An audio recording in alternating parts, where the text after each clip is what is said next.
ISO, the most dreaded part of the exposure triangle. We are always told to shoot at the lowest ISO possible and preferably not exceed 100 because it will add the dreaded noise to our photos. Well, today I am here to dispute that notion. To dispute the notion of shooting every photo you have at 100 ISO, we must first understand what is ISO. ISO is basically a boosted or amplified signal of light that is received by the sensor of your camera. I'm sorry, it is a boosted or an amplified signal of light that is received by the sensor. Now, keyword boosted or amplified signal of light. ISO does not change the actual amount of light that is received by your camera. Those are controlled by shutter speed and aperture. So most of what you see in ISO can be fixed in post. Most of it, unless you're shooting at an extreme high range, it can be fixed in post because the ISO sensitivity or adjustments are applied after the exposure. That is number one. But what's with the noise? Well, ISO doesn't actually create the noise, it merely exposes it. Yes, ISO does not create the noise. What you see as noise is basically already there in the really dark pixels that gets exposed, or you can see them because the brightness value of those pixels have been turned up artificially by the ISO sensitivity. So again, that is not because of exposure, it's because of artificially manipulating it, and for the most part, again, to reiterate, you can fix it in post. Okay, I hear you asking then, why shoot at a higher ISO when you can just get a lens with a more open aperture, or you can shoot at a lower shutter speed? Well, there are a couple of reasons.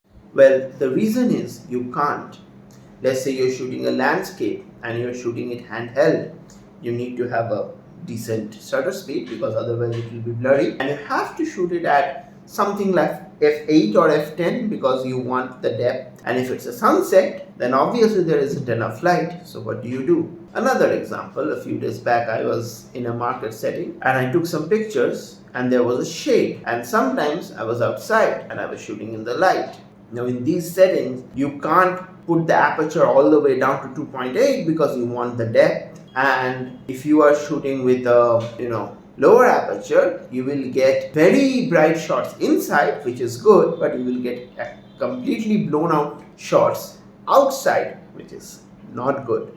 So in these situations, it is very, very important to have your ISO somewhere in the middle, 400-500 at least, so that you can play with it in post and you don't have a completely dark shot, or on the other hand, you completely don't have a blown out shot. Somewhere in the middle, and that's why you want it. And there are a million other areas where you can't have a very low aperture or a very low shutter speed because you're trying to get the depth or get a freezing motion. In those situations, increasing the ISO is extremely important, and that is why having the ISO up is important, because while the ISO may brighten or darken your image, it will not give you any type of compositional difference. It won't give you a different depth of field, and it won't give you a different motion blur or motion freezing capabilities. Another very important thing that a lot of people don't talk about is, unless you're shooting for commercial reasons where you have complete control of light, which you mostly will have. If you are shooting for commercial reasons, you will have artificial lights, flashes and everything. The amount of grain in your image doesn't really matter. Like if you see Virat Kohli in a really dark restaurant, would you rather have a noisy picture of him, or would you rather have no picture of him? Think about it. So yes, modern cameras have become better. If not, you can fix it in post, and sometimes it is very difficult to maintain a low ISO if you're trying to get any particular look of your image. And number three is, it doesn't matter. In photography genres such as documentary or travel, it doesn't matter. Getting the shot is very much important than getting a clean shot. So go out there and shoot, and happy shooting, and don't worry, don't stress about that. Thank you.